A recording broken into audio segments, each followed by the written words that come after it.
Mari kita berdoa. Bapa kami yang surga, kembali pada saat ini kami datang.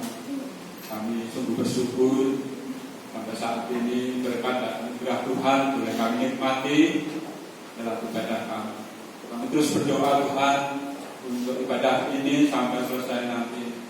Kami tahu bahwa lingkungan kami, negara kami, bahkan di dunia ini masih banyak tersebar wabah COVID yang belum mereda ini.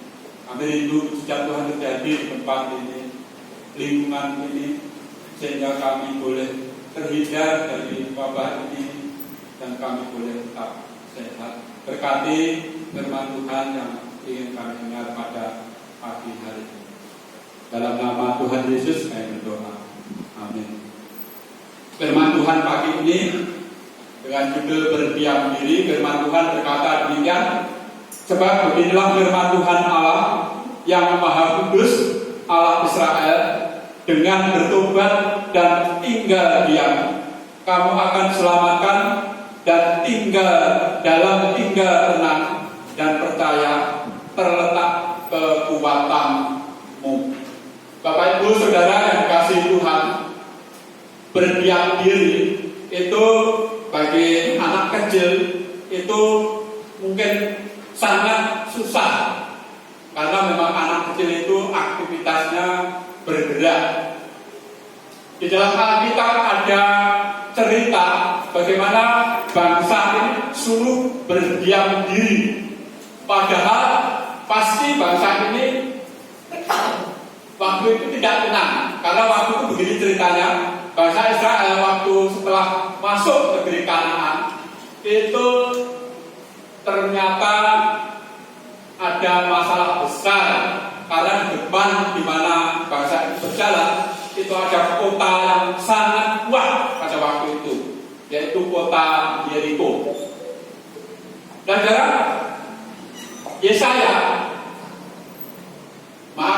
Yosua mencatat sebagai seorang pemimpin, memberitahu bangsa itu, mari kita serang kota ini dengan cara yang Tuhan berikan. Jadi caranya begini.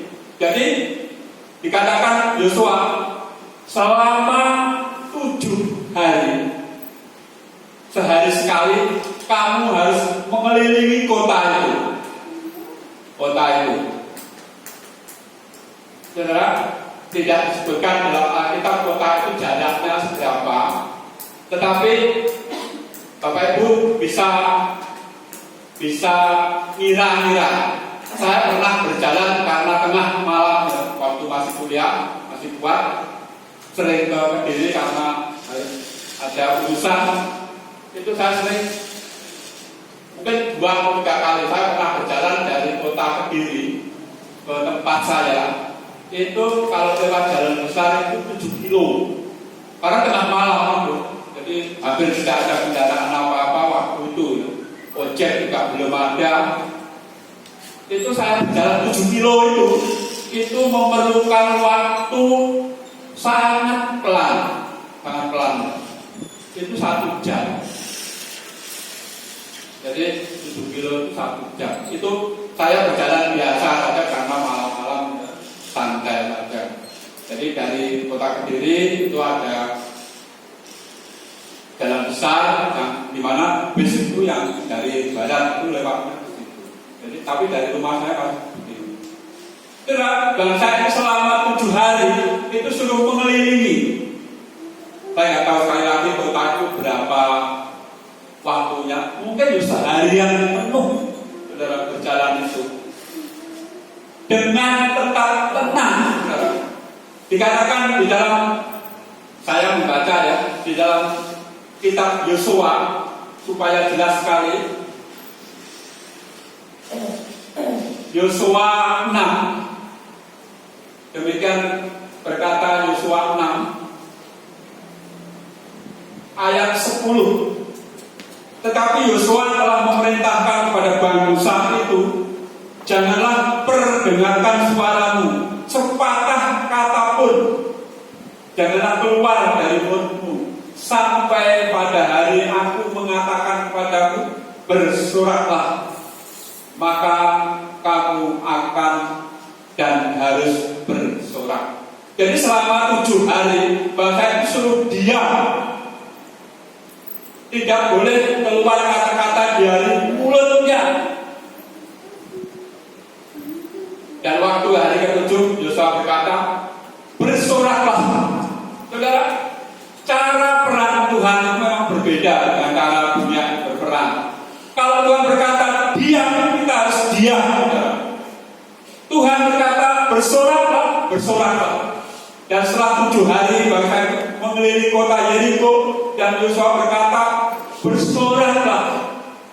Sangat ajaib, kota Yeriko itu runtuh dengan sendirinya. Bapak Ibu Saudara yang dikasihi Tuhan, berdiam diri seperti yang kita baca tadi, itu memang suatu saat dalam kehidupan kita itu diperlukan. Dalam minggu ini kalau saudara membaca di internet yang mungkin yang valid ya, yang tidak bohong, atau di koran, itu ada sebuah survei yang dilakukan.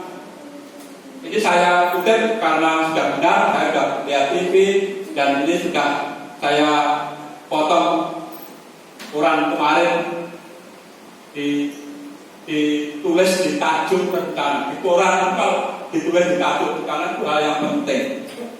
Riset yang dilakukan oleh Microsoft mengenai interaksi pengguna internet di dunia ini, 32 negara disurvei, dan Indonesia ternyata menempati urutan ke-29. Di Asia Tenggara, Indonesia menempati urutan terbelakang cara berinternet. Indonesia kesimpulannya orang yang tidak sopan. Loh saudara, sangat berbanding-berbalik. Katanya Indonesia itu orang ramah, terkenal di dunia itu orang ramah. Tetapi di internet ternyata Indonesia itu di dunia urutan ke-29 dari 32 yang disurvei. Di Asia Tenggara urutan terbelakang. Asia Tenggara itu 10 negara ya, itu terbelakang. Orang Indonesia kesimpulannya adalah orang yang tidak sopan di dalam berinternet. Menanggapi hal ini, Kementerian Kominfo itu merencanakan membuat seperti panduan bagaimana berinternet dengan sopan. Kepolisian menanggapi sudah membentuk polisi internet supaya orang lebih sopan. Saudara, orang Indonesia ternyata kalau berhubungan dengan internet ternyata tidak bisa diam.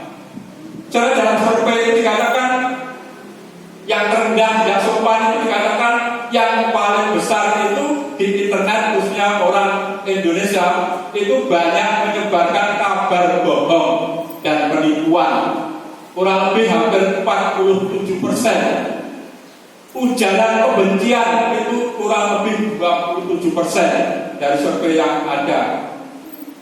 Diskriminatif, saling merendahkan itu 13%. Jadi saudara, orang Indonesia sekalian ternyata di internet tidak bisa berdiam. Saya memperhatikan ternyata begini. Saudara, perhatikan di Facebook saudara atau di mana saudara berinternet.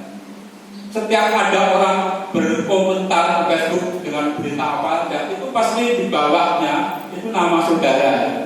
Saudara mau nulis apa? Jadi kita itu memang didorong untuk berkata-kata di internet itu, untuk berkata-kata. Makanya hati-hati saudara menggunakan kata-kata ini. Kepolisian juga membentuk kepolisian cyber namanya. Kalau saudara tidak hati-hati, saudara akan mungkin ditangkap. Sekali lagi, hasil survei orang Indonesia ternyata tidak sopan dalam hal berinteraksi di dunia maya. Saudara, berdiam diri seperti kisah Rasul tadi, memiliki waktu yang tepat untuk akan melakukan apa, saudara, melakukan apa. Mungkin saat ini kita perlu, saat ini mungkin agak mengekang kita, tidak berkata-kata yang tidak sopan di internet, berdiam diri. Saya punya pengalaman yang luar biasa. Waktu saya di Semarang dan kuliah, saya bergabung di gereja dekat kampus. Kalau perjalanan itu ya jalan kaki itu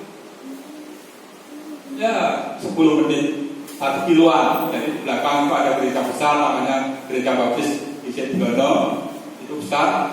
Kurang lebih tahun saya di Semarang itu 96 mulai masuk kuliah sampai 2000. Jadi 4 tahun.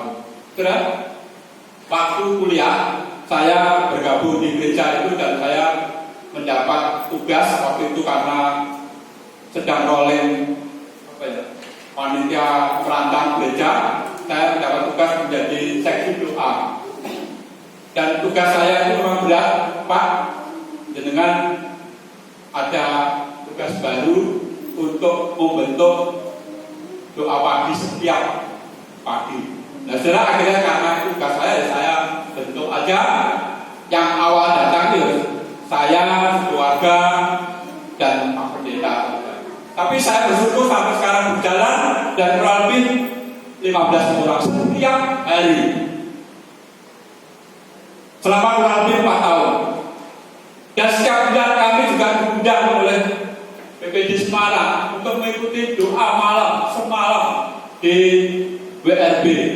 Semarang itu gratis ya, dekat dengan keluarganya Bu Titi. Pernah saya ajak ke sana keluarga itu. Setiap bulan kami gereja ini setiap bulan juga datang ke sana. Biasanya kami sewa mobil, kurang lebih mobil itu L ya, kurang lebih 15 sampai 20 orang ikut setiap bulan. Saudara, berdiam diri di sana semalaman. Biasanya pagi oleh panitia diberi sarapan. Kalau enggak bubur, macam-macam bubur. Di Salatiga itu enak sekali, macam-macam bubur ada. Jadi selalu berkata. Dan mempunyai misi khusus dalam berdiam diri. Kami keluarga Gereja Baptis di Situbondo itu juga punya visi besar untuk membeli rumah sebelah gereja yang selama ini tidak boleh dibeli karena ini keluarga haji yang cukup mampu. Dan itu yang kami lakukan. Terus berdoa. Terus berjalannya waktu, ternyata doanya itu makin berat, saudara. Karena apa? Karena timbul krisis ekonomi akhir 97 sampai 98. Wah, gereja makin tidak mungkin kita membeli rumah itu.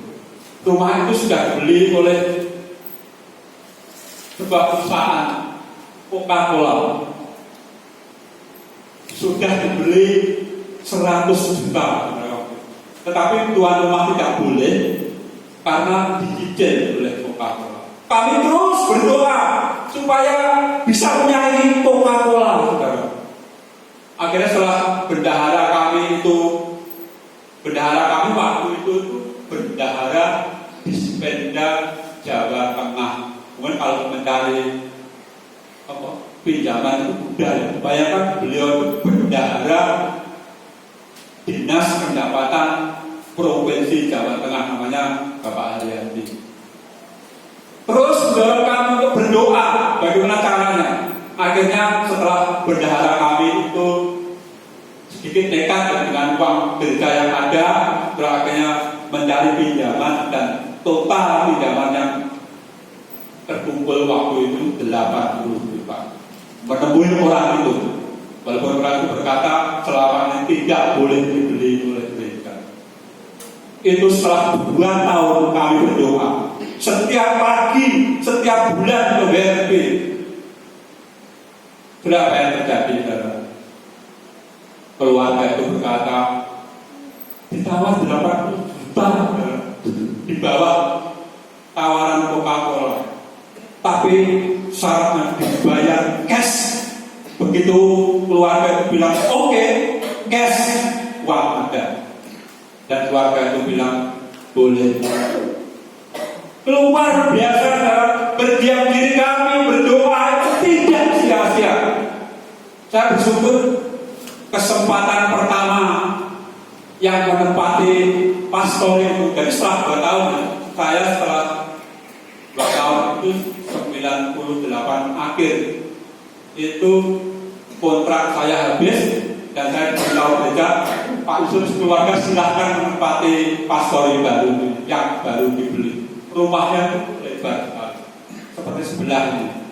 Sekarang sudah menjadi ruang sekolah minggu ditingkat menjadi klinik gereja baptis di Jatiluhur. Saudara, berdiam diri dan berdoa itu penting dalam kehidupan kita. Mungkin saat ini kita tidak terlepas harus seperti itu. Keadaan kita terbatas, apa yang harus kita lakukan? Berdiam dirilah dan berdoalah kepada Tuhan. Tidak ada yang mustahil, saudara. Saya dan saudara tidak tertular COVID. Saya bersyukur walaupun masih minggu yang lalu sudah didata untuk divaksin, khususnya pelayanan publik. Jadi saya bersama istri, karena kalau pendeta itu boleh bersama istrinya. Jadi saya sudah didaftar untuk divaksin COVID ini. Rencananya awal Maret, memang belum diberitahu kapan. Saudara, berdiam diri dan berdoa itu manfaatnya itu besar, saudara. Manfaatnya. Hal-hal yang mustahil mungkin tidak terjadi, bisa terjadi. Waktu itu saya sebagai mahasiswa SPBI, saya juga disuruh SPBI berdoa mati-matian untuk bangun kapel di bawah. Dulu kapelnya itu ya di atas bersama tuan aula. Sekarang punya kapel. Saudara, seperti yang saya katakan, tahun 1998, 97 akhir sampai 98 terjadi krisis ekonomi, dan kapel itu dibangun sudah rencana harus kurang lebih 100 juta yang diperlukan. Waktu itu banyak bank-bank kecil di Semarang itu oleh untuk. Jadi saya tidak usah memberitahukan nama banknya. Salah satu bank yang kolek itu luar biasa, mendonasikan dananya untuk STB. Mungkin karena STB sesuai dengan program membangun kapal. Saya bersyukur sebagai mahasiswa yang saat itu diminta berdoa, dan kapal itu bisa selesai sebelum saya lulus. Saya bersyukur angkatan saya, termasuk Pak Ari, angkatan saya itu menggunakan kapel yang pertama. Kapel itu digunakan untuk ibadah setiap hari Jumat atau yang lain. Di samping itu juga tempat praktek. Kami praktek membaptis di situ, kami praktek bagaimana merawat orang meninggal di situ. Jadi angkatan kami yang menggunakan. Saudara, hal-hal yang mustahil tidak, sekali lagi tidak mustahil. Markus 9 ayat 35 kalau tidak salah dikatakan, bagi orang percaya tidak ada hal yang mustahil terjadi. Bapak Ibu Saudara, murid-murid waktu ditinggal Tuhan Yesus, harapan mereka hilang. Mereka kembali mungkin dengan lemah lesu, tetapi apa yang dilakukan? Mereka kembali ke Yerusalem. Mereka mungkin menyewa sebuah ruangan di kota itu, dan naiklah mereka ke atas tempat mereka menumpang. Apa yang mereka lakukan? Ayat 14. Mereka semua bertekun dengan sehati dalam doa bersama-sama. Dengan beberapa perempuan serta Maria, ibu Yesus, dan dengan saudara-saudara Yesus. Saudara, bertekun dengan sehati bersama-sama. Karena waktu itu pemimpin dalam tanda kutip mereka kalah. Tetapi apa yang mereka lakukan adalah hal yang luar biasa. Mereka merasa loyo, tetapi mereka datang ke Yerusalem kembali dan mereka berdoa bersama-sama. Saudara, lagu tadi ya bagus, lagu saya lupa lagu yang tadi ada satu kata begini, menutup mata memandang kepadamu. Saudara, orang menutup mata itu sebenarnya kan tidak bisa melihat apa-apa. Orang menutup mata itu mesti tidak bisa berjalan, tidak bisa kemana-mana. Tapi lagu itu mengajarkan menutup mata dan memandang kepadamu. Artinya Tuhan berdiam diri dan berdoa kepada Tuhan.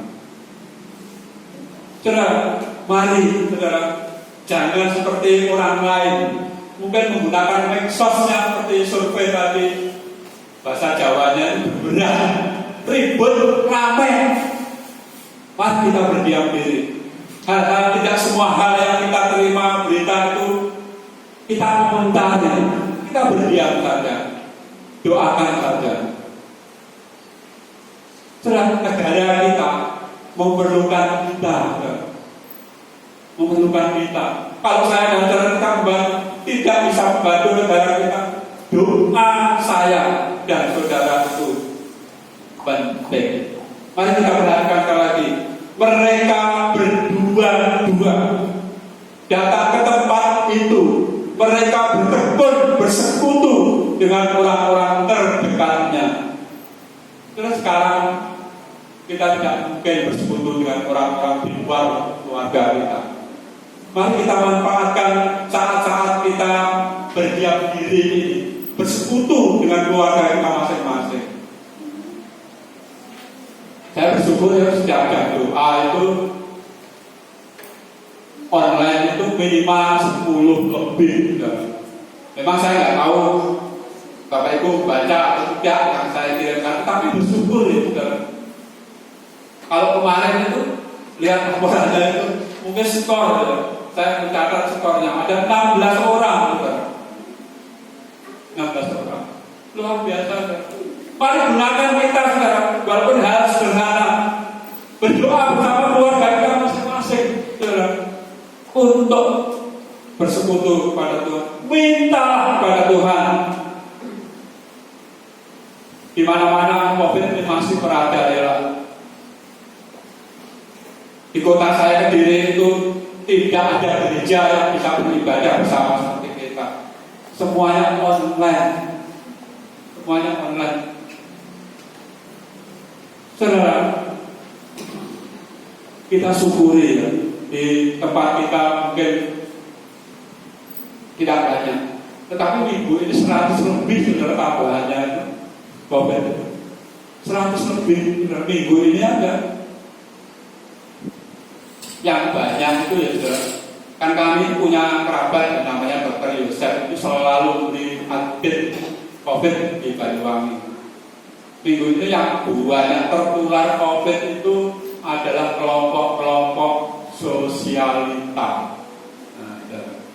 Kelompok-kelompok sosialita. Jadi mereka berkumpul suatu tempat, saya dan itu benar. Saya itu hampir seminggu itu 3 kali lah minimal. Itu ke pantai Ancol yang sampai sekarang tidak bayar gitu. Saya melihat kalau sore banyak sekali kelompok-kelompok situ makan bersama, ngobrol bersama, karena memiliki identitas yang sama. Oh, ini kelompok-kelompok tertentu ya.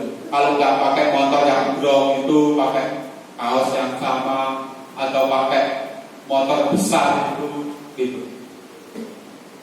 Saudara, mungkin mereka tidak menyadari, tapi mari kita sebagai orang-orang yang percaya, kita memanfaatkan waktu-waktu kita tidak bisa kemana-mana bebas ini untuk bersekutu bersama-sama Tuhan, menutup mata dan memandang kepada Tuhan. Pasti mujizat Tuhan akan terjadi. Seperti pengalaman saya selama 4 tahun berdoa, baik di gereja setiap pagi maupun di PLB setiap bulan sekali. Terus yang kedua atau yang terakhir, mereka katakan sekali lagi bersama-sama sehati bertekun. Bertekun itu artinya apa? Terus menerus sampai berlalu. Saudara, saya itu banyak pengalaman. Waktu saya, ini luar biasa. Waktu saya kuliah di STBD, saya itu kan di jalan kaki. Saya di Bukit itu saya sedang Bukit jalan kaki. Seperti yang saya, kalau lewat yang sana lewat pasar, kalau yang lewat sini juga lewat pasar, sama saja. Saudara, saya itu waktu selalu berjalan itu selalu berdoa. Saya melihat di situ ada pojokan itu jual motor bekas. Dan saya itu berminggu-minggu bahkan berbulan-bulan motor itu nggak pernah laku. Itu waktu itu motornya itu adalah saya itu kebiasaan sejak keluarga itu kalau beli motor di Honda sejak orang tua saya. Jadi saya itu selalu berdoa Honda, waktu itu Honda Star. Nah, saat saya tanya, Pak, berapa harganya?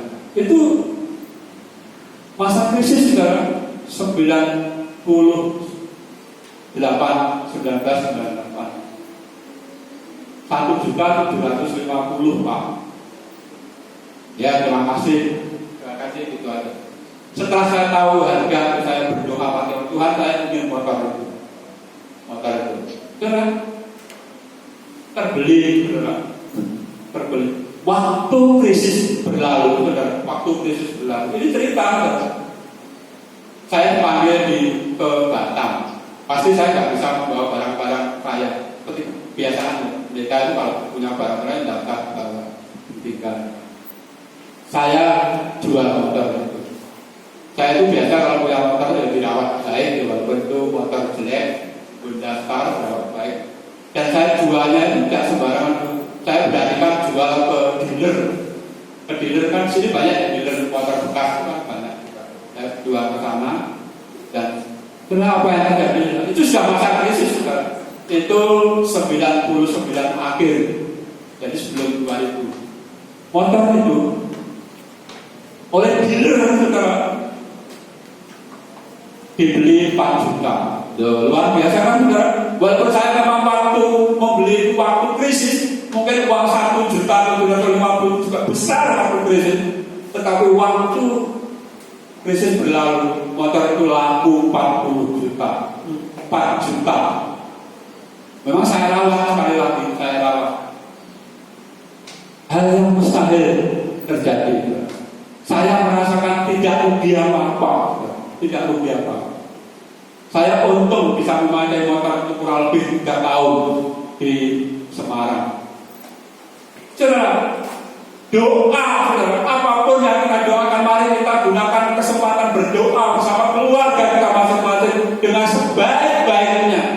Di masa pandemi ini adalah masa yang tepat untuk kita berdiam diri. Firman Tuhan terakhir saya akan membacakan di dalam 1 Korintus 15 ayat 58. Demikian firman Tuhan. Karena itu saudara-saudaraku yang kasih, berdirilah teguh, jangan goyah, giatlah selalu dalam pekerjaan Tuhan, sebab kamu tahu bahwa dalam persekutuan dengan Tuhan jerih payahmu tidak sia-sia. Mari kita berdoa. Bapa kami yang surga, kami bersyukur Tuhan kalau firman Tuhan pagi ini boleh mengajar kami bagaimana kami menggunakan waktu kami. Waktu kami tidak bisa bebas kemana-mana. Waktu kami sangat terbatas bersosialisasi dengan teman-teman kami. Kami rindu Tuhan seperti murid-murid-Mu yang baru kehilangan-Mu karena Engkau tinggal ke surga. Tetapi mereka melakukan perkara yang luar biasa, bersekutu bersama teman-teman dekatnya, memohon kepada Tuhan, dan mereka akhirnya berhasil mereka menjadi pelayan-pelayan Tuhan yang berani, setia, dan bahkan banyak jiwa-jiwa baru dimenangkan oleh mereka. Tuhan, walaupun mungkin sangat terbatas, kami rindu Tuhan mengikuti teladan mereka untuk setiap saat bersama keluarga kami masing-masing, di rumah kami masing-masing, bersekutu, bertekun, memohon kepada Tuhan. Kami juga terus berdoa Tuhan untuk kami semua. Sekali lagi, jauhkan kami dari wabah COVID ini. Walaupun itu mungkin kelihatannya mustahil, tetapi kalau Tuhan berkenan, itulah Tuhan permohonan kami. Kami rindu Tuhan, persekutuan kami yang terbatas ini boleh tetap berjalan dengan baik semata-mata karena berkat yang dari Tuhan. Kalau sebentar kami akan mengakhiri ibadah kami dan pulang kembali ke rumah kami masing-masing. Bahkan kami melakukan aktivitas kami hari ini. Tuhan memimpin, menyertai perjalanan kami, juga memberkati kehidupan kami hari ini. Tuhan memberkati engkau dan melindungi engkau. Tuhan menyinari engkau dengan wajahnya dan memberi engkau kasih karunia. Tuhan menghadapkan wajahnya kepadamu dan memberi engkau damai sejahtera. Dalam nama Tuhan Yesus